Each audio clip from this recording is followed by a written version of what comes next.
Hey guys, welcome to the video, welcome to the channel. I got another load of lumber and I'm going to do my best to try to only move this stuff as few times as possible. So I'm going to take it right off of the trailer and kind of start lining them up right about where the studs are going to be. But while I'm doing that, I'm also going to be cutting them, so I'll be here for a little bit. Anyways, I just wanted to welcome you to the video, and I'm going to go ahead and do this, and I'll see you guys just a little bit.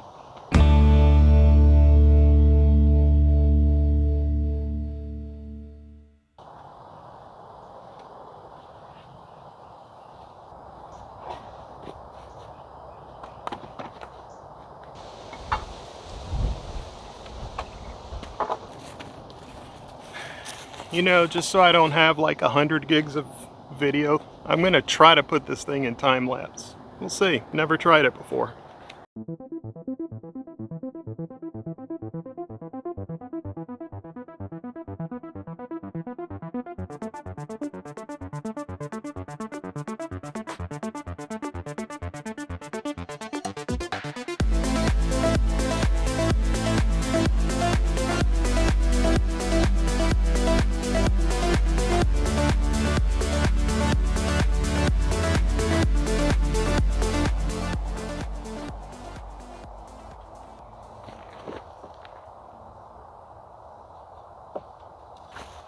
Oh, this heat's killing me. I was gonna say something. I can feel my thoughts evaporating. Let me show you something real quick. When you're doing this kind of stuff, it's important to try to mark things down as much as possible. Try to make things as easy for yourself as possible. Because, like myself, when you're in the heat and you're in the throes of the moment, you make mistakes. So as you can tell, this is a 2x8 down here on the bottom. I'm going to be putting a 2x6 stud on here. Now that's important because if I was to just put a 2x6 here, I'm going to end up with like 1.5 1.25 inch on the inside, which means these two walls will end up not touching if I'm not mindful enough to bring this wall all the way out. So in reality, the studs from this bottom plate, or at least the last one, will actually sit on this bottom plate. You know, another fix might have been to just leave the sill plate down and put a double bottom plate so that I'm always framing with 2x6s. But that's more wood.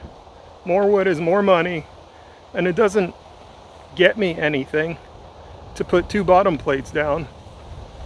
So I'm gonna go ahead and just make sure that the last stud of this front wall is actually sitting on the bottom plate of its corner wall. I'm also gonna go ahead and mark that depth so that I have a pencil line and I'm sure not to forget.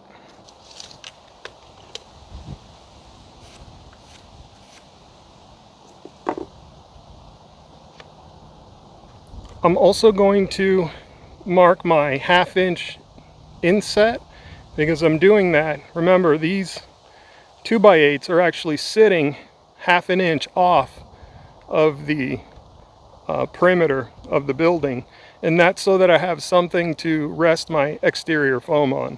I'm trying not to leave the foam exposed from underneath because I don't want bugs burrowing up into the foam. I'd rather keep it covered with some solid wood.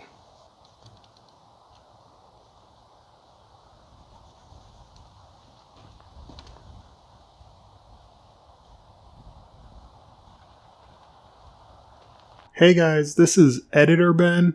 I'm just stepping in to explain a couple of things that are going on here. First of all, man, time-lapse makes things look so easy.